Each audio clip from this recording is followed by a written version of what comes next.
Hey there, I'm Julie Van Balzer, and in today's video, I'm going to take you through the Properties panel in Canvas Workspace. Now, why would I do this? Why do you need to know this? Because Canvas Workspace is such an easy and powerful tool to use to make custom files or to edit files that already exist, and I want you to have all the tools you need to make the most out of it.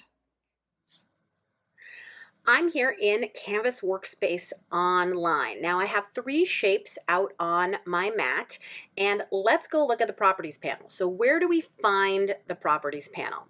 So if you look up at the top bar, there's this little thing that we call a hamburger symbol. It's the 3 lines because it looks like a hamburger, right? Bun, meat, and more bun on the bottom. So I'm going to click on that. And this is going to open the Properties panel. Now you'll see it says, please select an object. So nothing will appear until you select an object. But here's a cool thing about the Properties panel. It stays open.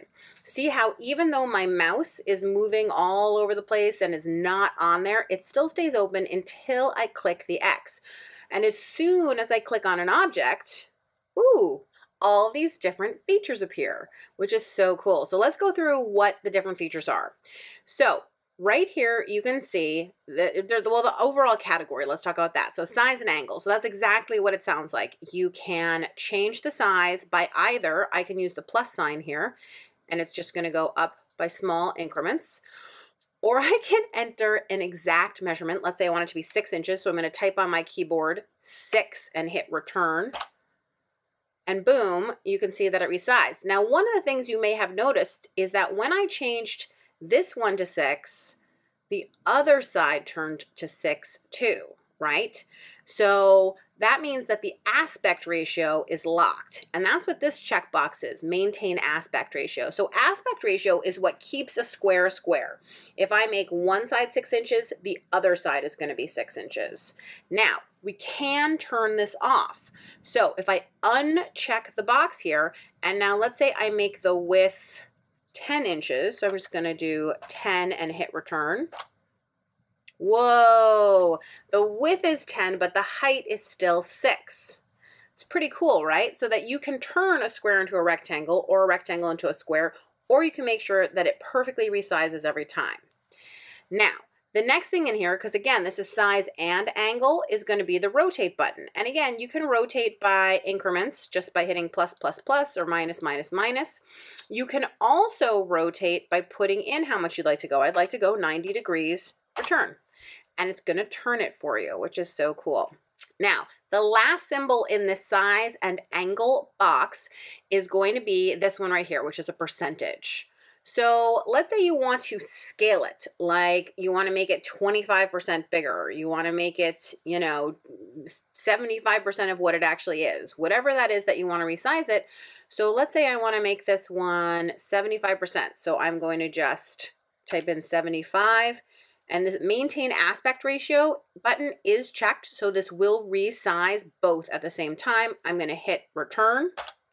You can see that it changed to 75 on this side, and if that looks great, I'm going to say OK. And now this is 75% of the size that it actually used to be. Why would you use this? It's a really good question. So for example, let's take this little one here. Now let's duplicate it. So I'm just going to go up to the edit menu and duplicate it. So now there's 2 of them that are exactly the same. I'm going to take the second one, and I'm going to make it, let's say 125% of the other one. Okay, I'm going to hit return. It changes to 125%. I'm going to say okay. And now you can see I have the same exact shape, just 125% larger. So it creates kind of like a border. So that might be a reason you want to do it. Maybe you want your entire pattern to just be, 75% smaller, 25%, whatever it is, you can change it by percentage if that's something that you want to do. So the next series of things on here is color. And there's 2 different kinds of color that you can use. You can use fill color, that's the bucket, and you can use line color, that's the one with the paintbrush. What's the difference? Well, let's take a look. So line color, let's change this line color to, let's say, blue. And you can see the outline here changed to blue. Now for this other piece, let's move this out of the way. For this other one, let's change the fill color to blue. Oh, so the fill color is the inside. Now, this doesn't have any actual effect when you go to cut or to draw or do anything. This is for your own visual help. What does that mean? Well, let me go ahead and fill everything here, and I think you'll be able to see what I mean in just a few seconds. So as soon as I fill these shapes, you can really see what's on top and what's underneath, right? So all of a sudden that other blue square, or it's not a square, that blue sort of ovally thing has disappeared because it turns out that it's behind, right? And this is useful when you're building a complex file and you're trying to figure out what's underneath, what's behind, what can you grab, how can you move stuff around. And so I use the fill a lot as a visual help for me to understand what's happening in my complex file. And the line color is useful too because it, again, lets you really distinguish the edge of a piece, or maybe mark out a piece that you want to come back to. So you can see how that line color can help you really see something, you know, in a different way. Okay, so let's finish off with the last section, which is line type. So cutting and drawing line. That means that when you send it over to your scan and cut, you can either use this as a cutting or a drawing line. However, sometimes you want something to only be a cutting line, in which case with it selected, you simply hit cutting line, okay?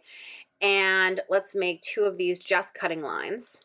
And then I'll show you under view, if I say show only cutting lines, these are all the things that are going to cut. But if I say show only drawing line, now you can see that there are 2 things here that are not going to get drawn. So again, if you want to do a draw and cut, or if you wanted to like draw your seam allowance and then cut it out, you'd want to indicate one is a draw line and one is a cut line so that you wouldn't have to transfer different files all over and try to line things up. You could just have your file and have it do 2 different things, which is super cool. I want to uncheck that box and now I can see everything.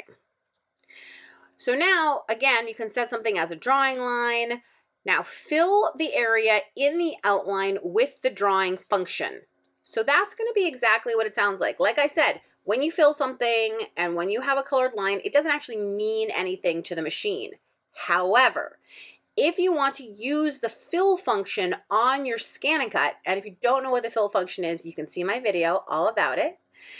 Then you want to go ahead and check this box, and then when we send it over to the scan and cut, it's going to go ahead in drawing mode and fill the whole thing for you without you having to then indicate on the scan and cut that you want it to fill. Last but not least is the dash patterns. Now I use these a lot for perforations on like cards and stuff like that. So you can pick from a wide variety of dashes depending, or boxes also use perforations depending on what it looks like, you know, little ones, big ones, and you'll see how they absolutely follow. Let me make this even bigger.